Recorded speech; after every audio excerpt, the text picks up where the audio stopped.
Guys good morning. जैसा कि आप जानते हैं टीईटी 2026 होने वाला है और उसी के संबंध में ये प्रीवियस क्वेश्चन पेपर को हम सॉल्व करने की कोशिश करते हैं। चलिए स्टार्ट करते हैं। एक मार्ग का संबंध है। एक मार्ग का संबंध है। ऑप्शन है इसके गुणवत्ता से, पैकेजिंग से, संसाधन से या उत्पादन से। तो एग मार्ग एक आईएसआई एग मार्क होता है जो फूड उत्पादों पर एक संस्था होती है, अपना मार्क लगाती है। तो इसका जो संबंध किससे होता है? तो इसका संबंध किससे होता है? गुणवत्ता से, संसाधन से, पैकेजिंग से या उत्पादन से। तो दोस्तों इसका संबंध होता है गुणवत्ता से। Egg mark ISI egg mark जो लगाती है इसका संबंध होता है गुणवत्ता से। आर्सेनिक द्वारा जल प्रदूषण सर्वाधिक कहाँ है? तो आर्सेनिक द्वारा जो जल प्रदूषण सर्वाधिक होता है वो कहाँ पर होता है? उत्तर प्रदेश में, मध्य प्रदेश में, बिहार में या पश्चिम बंगाल में। तो दोस्तों आर्सेनिक का रिसाव जहाँ पर होता है ये होता है पश्चिम बंगाल में। तो इसका सही आंसर हो जाएगा पश्चिम बंगाल। पश्चिम बंगाल में सबसे ज़्यादा आर्सेनिक जल प्रदूषण सर्वाधिक होता है। वन्यजीव सुरक्षा अधिनियम पारित किया गया था। तो वन्य जीवों की सुरक्षा के लिए एक अधिनियम पारित किया गया था। ये कब पारित किया गया था? 1960 में, 1962 में, 1972 में या 1965 में।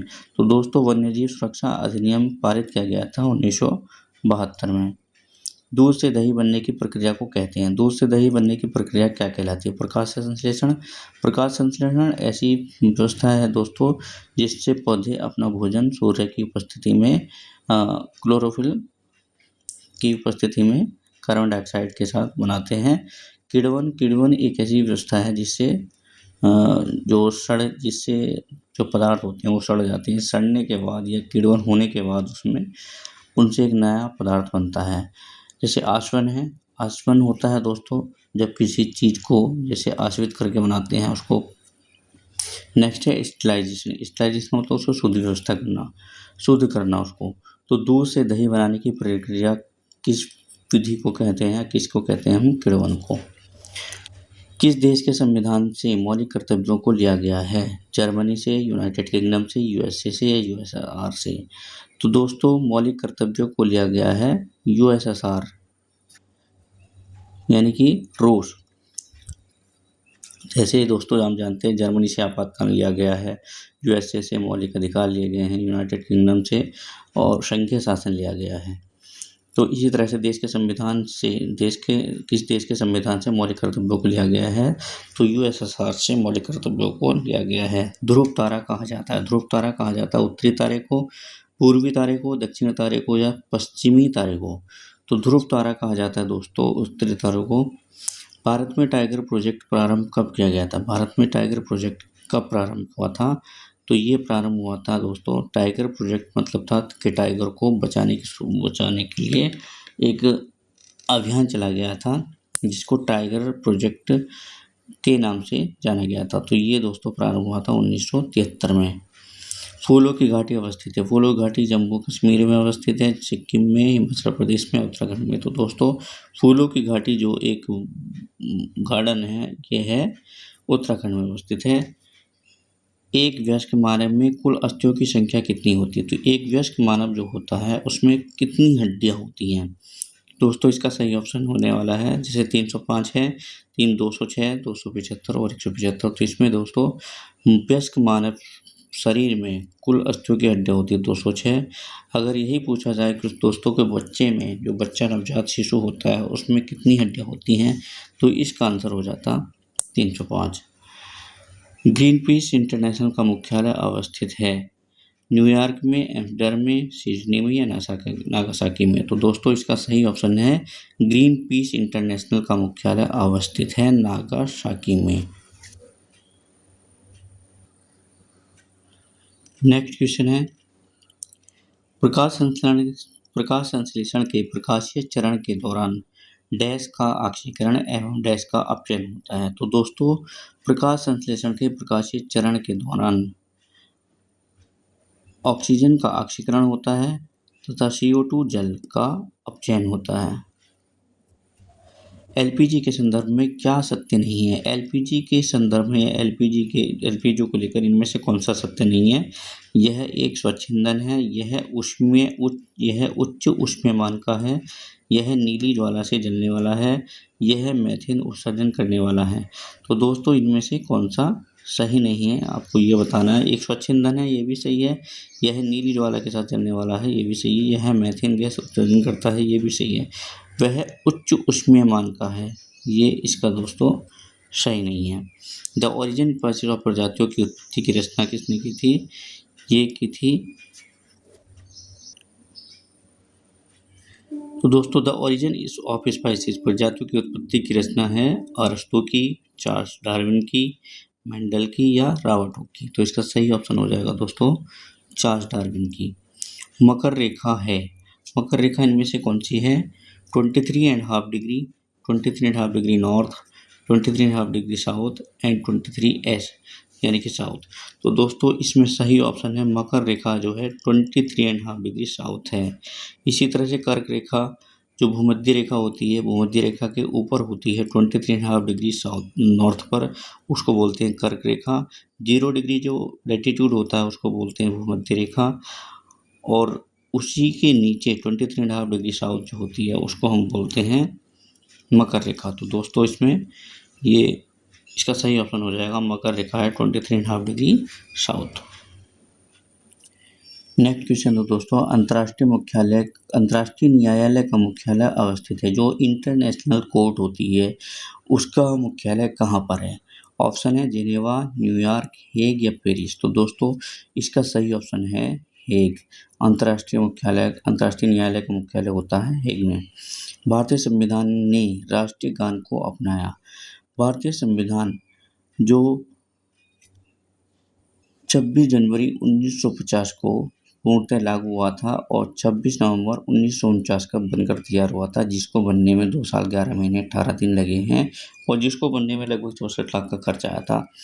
तो भारतीय संविधान सभा ने राष्ट्रीय गान को कब अपनाया? इसका ऑप्शन है 20 जनवरी 1950 को, 21 मई 1949 को, 24 जनवरी 1950 को या 13 नवंबर 1949 को। तो दोस्तों इसका सही ऑप्शन है, देखिए संविधान सभा ने राष्ट्रीय गीत और राष्ट्रीय गान को दोनों को एक ही दिन अपनाया था और इसका सही ऑप्शन है 24 जनवरी 1950। पुष्कर मेला कहाँ आयोजित होता है? नेक्स्ट क्वेश्चन है दोस्तों, पुष्कर मेला कहाँ पर आयोजित होता है?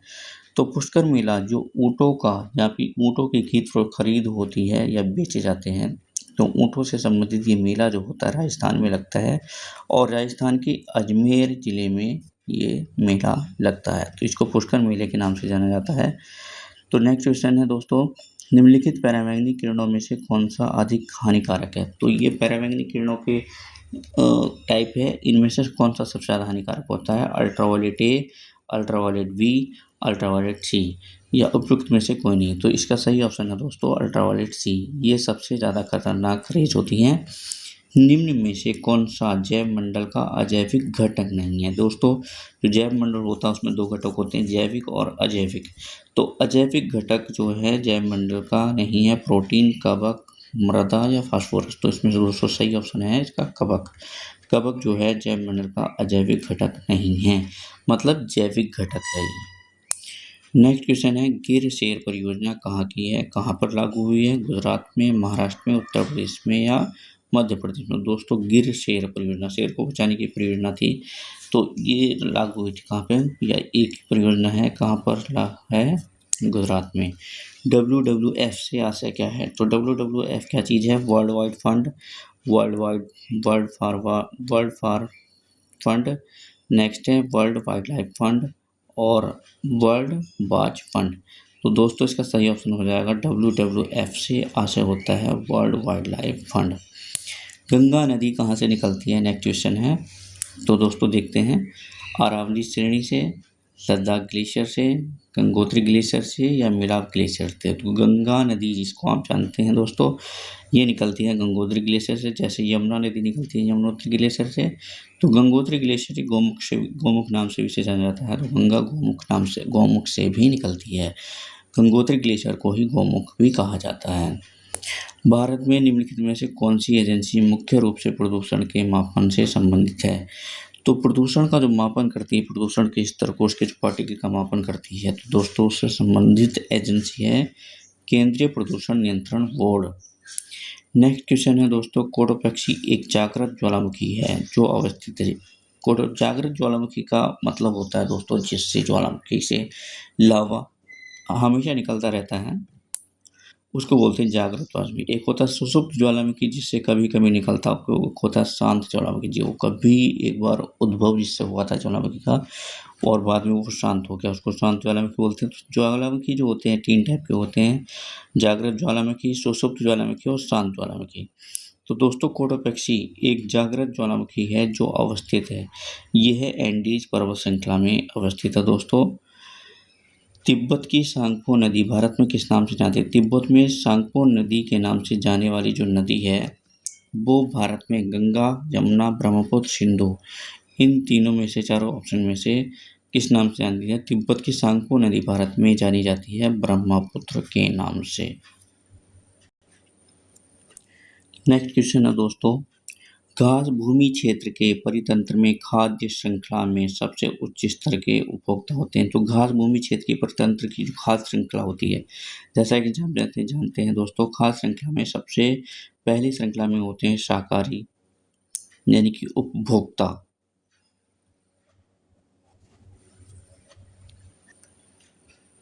तो दोस्तों खाद्य श्रृंखला में सबसे ऊपर होते हैं, उच्च स्तर के उपभोक्ता होते हैं मांसाहारी। जो उपभोग करते हैं वो उपभोक्ता कहलाते हैं और जो उत्पाद करते हैं उनको बोलते हैं उत्पादक।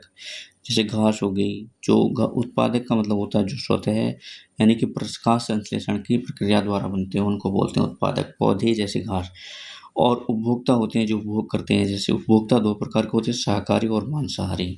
तो मांसाहारी जो होता है घास भूमि क्षेत्र के परिसंचरण की खाद्य श्रृंखला में सबसे उच्च स्तर के उपभोक्ता होते हैं, वो होते हैं मांसाहारी। तो दोस्तों नेक्स्ट क्वेश्चन है, वायुमंडल में वायु स्तर जो पृथ्वी तल के नज़दीक है कौन सा है? तो दोस्तों जैसा कि आप जानते हैं वायुमंडल हमारा 5 परतों से बना हुआ है, जिसमें पहली परत है शुभमंडल, दूसरी समताप मंडल, तीसरी है मध्यमंडल, आयनमंडल और बहिर्मंडल। तो दोस्तों सबसे पहला जो पृथ्वी के नज़दीक का मंडल है वो है शुभमंडल। इसमें मौसम संबंधित सभी घटनाएं होती हैं, जैसे बादल आना, बारिश होना, तूफान आना, सारी घटनाएं होती हैं। दूसरा मंडल होता है समताप मंडल दोस्तों। समताप मंडल में ओजोन, समताप मंडल की निचली परत में जो सबसे होती है उसमें ओजोन परत होती है और इसमें वायुमंडल यानी कि वायुयान या एरोप्लेन को आसानी से उड़ाया जाता है। उसके बाद होता है मध्यमंडल। दोस्तों मध्यमंडल में क्या होता है, इसमें जो होते हैं